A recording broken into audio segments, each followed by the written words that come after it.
గోవధ నిషేధ చట్టం తీసుకురావాలి, గోహత్యలు ఆపాలి, గోవులు జాతీయ జంతువుగా ప్రకటించాలి. దయచేసి అందరూ సర్కారు వారికి చేరేంత వరకు ఈ విషయం గురించి మాట్లాడండి.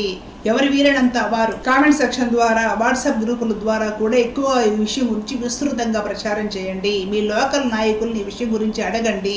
ప్రతి హిందువు గోమాత గురించి తెలుసుకోవాలి, కాపాడుకోవాలి. గోమాతను జాతీయ జంతువుగా ప్రకటించేందుకు ప్రతి హిందువు ఉద్యమించాలి.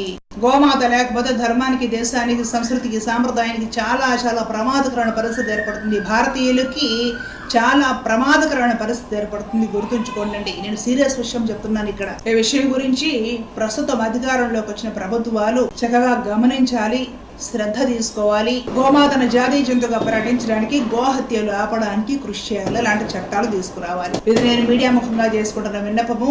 దయచేసి మీ అభిప్రాయాలు కామెంట్ సెక్షన్ లో తెలియజేయండి. లోకా సమస్త సుఖినో భవంతు. జై శ్రీరామ్, జై భారత్.